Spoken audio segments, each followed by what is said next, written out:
Hi there. So today I'm going to be talking about endocrine disruptors in your world and specifically where they can be found. So that is chemicals that are disrupting our hormonal regulation internally through kind of external or exogenous sources, how they affect our bodies, and then in some cases what we can do about it. In some cases, unfortunately, living in the modern world, they are unavoidable to a certain extent, but I do believe in optimizing our environment such that we aren't putting, more than necessary of these things into our system. So I'm going to start with bisphenol A or BPA. This is probably the most commonly discussed endocrine disruptor that is in our world, and it is in plastic, in food and beverage containers and plastic wrap, drinking straws, baby bottles, all of those things. Now, it has been removed from most of them, but if you have any old plastics in your home, this is a good time to get rid of those because they may not be BPA free. And even if they are, I would encourage you to think about, BPA is used to make plastic malleable. And when they press these containers into whatever shape they take, they need to be malleable. So whether it's BPA or something else, there are things that are going to be leaching out of that plastic into your food, into whatever is being contained within those containers. So, and then another interesting place that BPAs show up and still show up to this day are in airline tickets. So maybe just make sure that you're not handling those more than you need to be. And BPAs disrupt our hormones, they disrupt our immune system, and stimulate autoantibody production, which can lead to things like Hashimoto's thyroiditis. They cause weight gain, insulin resistance or issues with insulin resistance, and ultimately can cause diabetes. So this is something that we definitely want to do our best to reduce in our environment. One of the easiest ways that I recommend patients do this is by switching from plastic to glass or stainless steel in all possible realms that you are using it. The next one is dioxins, which are also banned but show up still to this day in our foods, especially in meat and dairy products and fish, as well as breast milk. And the breast milk is a result of animals consuming foods and other dairy products, and it showing up in their breast milk. And dioxins are cancer-causing agents and also disrupt our hormones. So what can we do to limit exposure? Well, I always encourage patients to explore the option of getting a grass-fed meat delivery to their home on a weekly or bi-weekly basis, depending on your consumption levels, and going honestly dairy-free. That is something that I am a huge advocate for.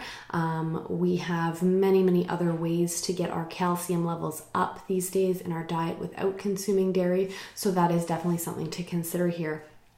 Organophosphates and organochlorides are pesticides and herbicides that show up on our foods. They also are present in our computers, and they leach out of our computers when we're handling them. They're present in refrigerators and flame retardants, and in waste dumps, of course, because we have to dispose of all of these items at some point. They are hormonal disruptors. They again disrupt our immune system and our microbiome. So the gut flora in our gut. They stimulate autoantibody production and cause weight gain, insulin resistance, and again diabetes. So not dissimilar to those BPAs. So what can we do to reduce our exposure? One thing is to consider going organic. I know this is a tough one for a lot of people to swallow because of the price difference in foods. So I'm going to actually post a list of the Dirty 30 or the Clean 10, those types of things, because there are certain foods, fruits and vegetables that have in general, less pesticides or more pesticides applied to them in order to get them to our grocery stores while still looking lovely and fresh and edible. So if you can, at the very least, you want to try to pick and choose which ones you're going to eat organic and which ones you're going to just eat in their regular pesticide and herbicide form,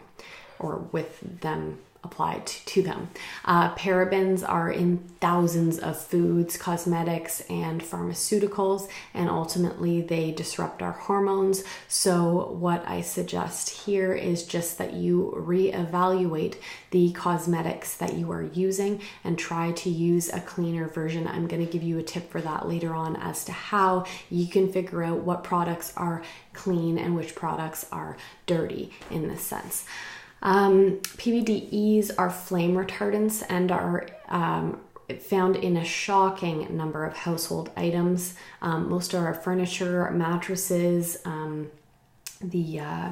the seating in your car, that new car smell, you're smelling PBDEs. Bedding, drapery, children's clothing is all doused in anti-inflammatory chemicals.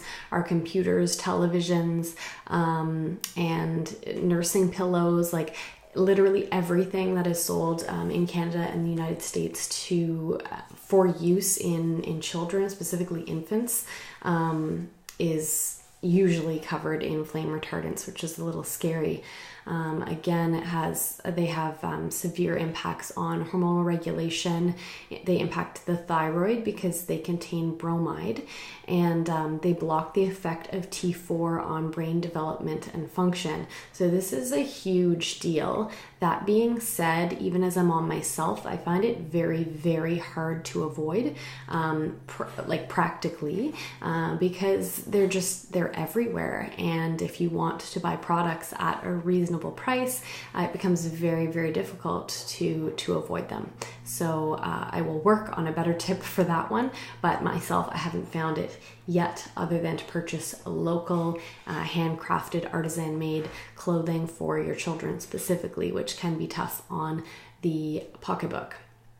PCBs were banned in the 70s, but again, because they are chemicals, they have persisted in our water, air, and soil, and they disrupt our hormones, our immune systems, cause weight gain, insulin resistance, and diabetes. So it's just something that I want you to be aware of. It is out there. So all that to say, for the ones that we can't avoid because they're just there and they're going to be there for many, many more years to come, it just means that for the ones that we can make a difference in the way that we're living and reduce our exposure to, it becomes that much more important, because there are things like PCBs in the environment that you're not going to do much or be able to do much to avoid. So do what you can where you can. Phthalates are in most body products, including shampoos and nail polishes, soaps and fragrances, IV tubing, shower curtains and vinyl flooring. So a lot of these like household products that are plasticky, and plastics with the number 3 recycling number on them. So if you turn over your plastics, and there will be recycling numbers listed on them oftentimes, if it has a number 3, then it contains phthalates. This is also found in detergents, and just honestly, they are another thing that are absolutely everywhere, and again, disrupt hormones and cause weight gain, insulin resistance, and diabetes.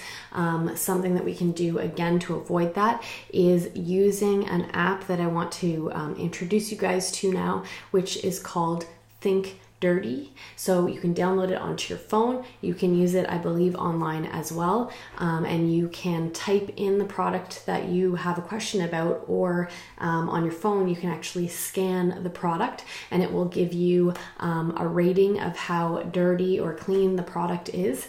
And then you can make an educated decision from there.